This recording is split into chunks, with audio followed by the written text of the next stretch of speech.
आप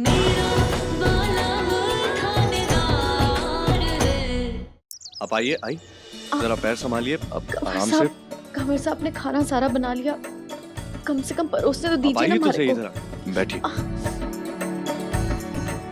शाबाश। कंवर साहब, अब बताइए क्या कह रही थी आप? मैं परोस देती हूँ। अच्छा मुझे एक बात बताइए, एक अंदाजे से तकरीबन एक घर में गृहिणी को कितनी देर काम करना होता है? जब सब लोग उठने वाले होते हैं उससे पहले वो गृहिणी उठती है, और जब सब लोग सो जाते हैं उसके बाद सोती है, तो तकरीबन 12 से 14 घंटे।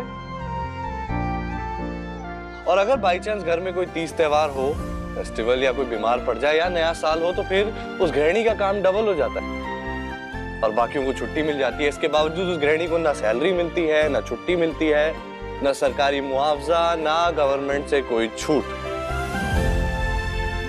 इसलिए आज आपको मिलेगी CL।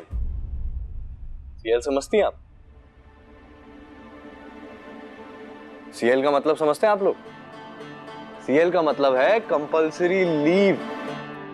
इसलिए आज आप बैठ के आराम करेंगी, खाना परोसना, लगाना, प्लेटें उठाना, सब कुछ मैं और अंबर साले साहब कर लेंगे। और अगर और भी मदद की जरूरत होगी तो फिर मैं देवेंद्र पापा साहब को भी बुला लूंगा। बस बस बस आराम कीजिए, और कुछ दिक्कत लगे तो हमें बताइए। हाँ माँ, आप आराम कीजिए। हाँ।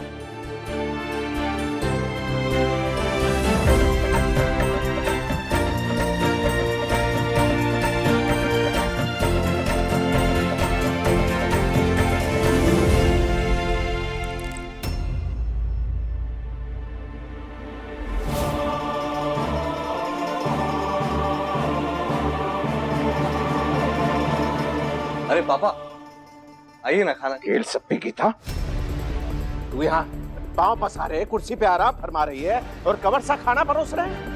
हाँ? शर्म नहीं आ रही थारे को? हमारी रजवाड़ी नाक इस तरह से कटवाएगी? जी वो हमारे पैर में मोच आई है, मना किया था मैंने कंवर साहब को। तो मोच आ गई थी तो अपने घर का काम ना किया जाता तुझसे? ऐसी कौन सी फूल कुमारी है? चल उठ, चल उठ।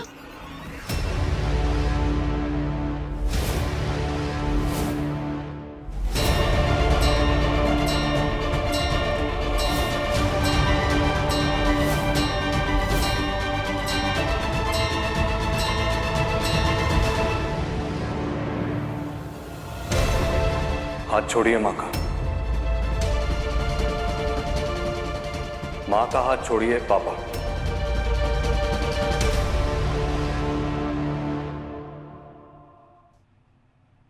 मैं आपसे पूरे सम्मान के साथ विनती कर रहा हूं पापा, आपसे दरख्वास्त कर रहा हूं कि आज के बाद आप माँ के साथ ऐसा व्यवहार कभी नहीं करेंगे। माँ ने मुझे काम करने से मना किया था, लेकिन मैंने माँ को कहा कि बैठ जाए, क्योंकि माँ के पैर में चोट लगी थी। ऐसे काम करती हूँ दर्द में। किस तरह से माँ से बात कर रहा है? माँ ने मुझे मना किया था पापा, मैं अपनी मर्जी से काम कर रहा हूँ। कंवर साहब, हम रजवाड़ों में दामाद को उसके सासरे में हाथ तक ना हिलाने देते, जो हमारी शान के खिलाफ है। कैसी शान पापा? कैसी शान और कैसे रीति रिवाज? जहां एक घर की लक्ष्मी, उस घर की औरत के साथ ऐसा व्यवहार हो, इनके सम्मान का क्या? इनकी खुशी? इनके साथ कैसा व्यवहार कर रहे हैं हम लोग? आप जानते हैं एक घर का भविष्य, एक घर का कल किस बात पर निर्भर करता है? एक घर का भविष्य पुरानी रीति रिवाज, पुरानी बातों पर निर्भर नहीं करता, इस बात पे निर्भर करता है कि उस घर की महिला, उस घर की लक्ष्मी के साथ किस तरह से बात की जा रही है, उस महिला के साथ किस तरह से व्यवहार किया जा रहा है, उसको सम्मान मिल रहा है कि नहीं मिल रहा, वो उस घर में रहकर खुश है या खुश नहीं है। आप मारे को पहले ये बताओ, आपने बाबा साहब का साथ क्यों दिया नकली बर्थ सर्टिफिकेट बनवाने में? थारा सर्टिफिकेट बनते समय मैं एक पत्नी ज्यादा थी, और मैंने तो वही किया जो मैंने बचपन से सीखा था। पति ईश्वर के समान हुए, तभी उसे पति परमेश्वर कहते हैं। और ईश्वर कभी गलत ना बोल सके। तारे बाबा साहब ने जो बोला, जो हुक्म दिया मारे को, वो हमारे लिए पत्थर की लकीर। अरे बाबा साहब ने जो मारे को उस समय चुप करवाया, वो चुप्पी मैं कभी तोड़ ही ना पाई। लेकिन जब थारी शादी की बात आई तो एक माँ खुद को रोक ना सकी और सही का साथ देने की कोशिश की पर नाकाम रही। मारे को माफ कर दे लाडो। ऐसे पति पत्नी के बीच के वचनों को निभा रही थी। यही साथ तो पति पत्नी के रिश्ते की बुनियाद हो गया ना। तुम जानती हो बुलबुल, एक रिश्ते की बुनियाद में तो सबसे इम्पोर्टेंट चीज क्या है? सच्चाई और सम्मान। नहीं माँ, पति पत्नी के रिश्ते की बुनियाद सच्चाई और सम्मान होती है। आपने तो बाबा का साथ देकर अपना पत्नी धर्म निभा लिया, लेकिन मैं थानेदारसा को क्या जवाब दूंगी? मारे ब्याह के वचन का क्या? थानेदारसा का मारे पे भरोसा, उसका क्या?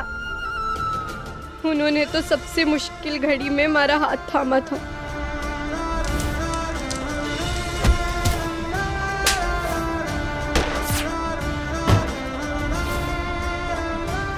कौन करेगा इसकी रक्षा?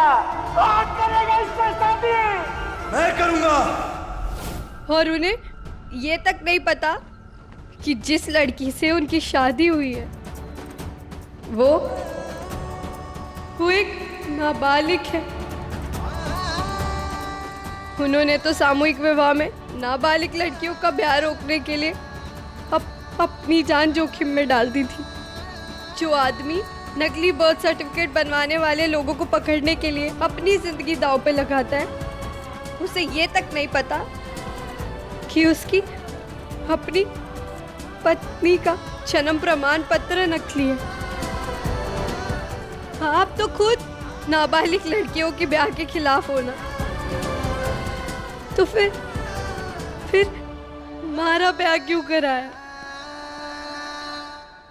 हाँ भाइयों, जय हिंद। एक बात बताइए, कहीं देश की सेवा से ज्यादा ससुराल सेवा में मन तो नहीं लग गया आपका? नहीं, अगर घर वापस आने का मन ना हो तो कोई बात नहीं, आपका सामान मैं देने आ सकता हूँ। हाँ ऑफ कोर्स है। और घर नहीं आऊंगा तो तुझे डिसिप्लिन में कैसे लाऊंगा बेटा, तैयार रह, आ रहा हूँ। ठीक है। जो बात करने के लिए बोली थी वो बात तो करनी नहीं। लड़का निकल गया। चुप करके बैठ, गेल सप्पा। बात बोल तो। हाँ पापा, सब ठीक से हो गया बेटा? कब वापस आ रहे हो तुम दोनों? बस बुलबुल कहीं गई है, एक बार वापस लौट के आ जाए तो फिर हम लोग अजमेर के लिए निकलेंगे। ठीक है बेटा, जय हिंद। कंवर साहब। पापा। कंवर साहब, आपसे एक विनती है। अरे कहिए ना। कंवर साहब, हमारे रजवाड़े में ना एक खास पोशाक हुए है। ये देखिए, ये रेशम का कुर्ता और धोती जी बड़े शौक से खास आपके लिए मंगवाया है। देखिए मना मत कीजिएगा कंवर साहब, मैं जानता था आप मना करोगे, इसलिए पहले से ही विनती कर रही थी।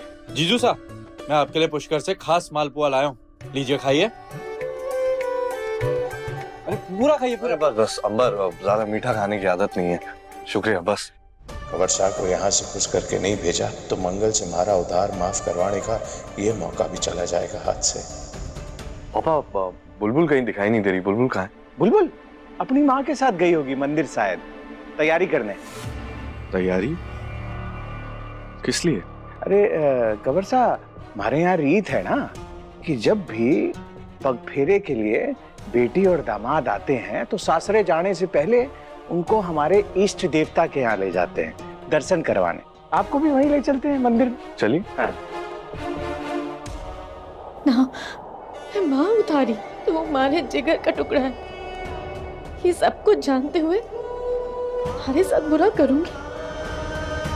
लाडो, मैंने बहुत कोशिश की थी तुम्हारे साथ गलत ना हो, ये ब्याह रुक जाए या कंवर साथ तक सच्चाई पहुंच जाए। मैंने तो शगुन के लिफाफे के बहाने उन तक थारा असली जन्म प्रमाण पत्र और चिट्ठी पहुंचाने की भी कोशिश की थी, पर वो जल गई।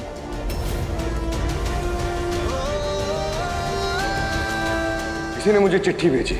इस चिट्ठी में लिखा हुआ है कि मेरी नाबालिग छोरी का ब्याह उस सामूहिक विवाह में करवाया जा रहा है।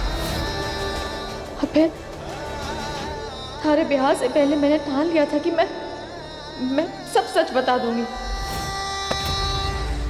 थारे पापा सारे मारे को देख लिया और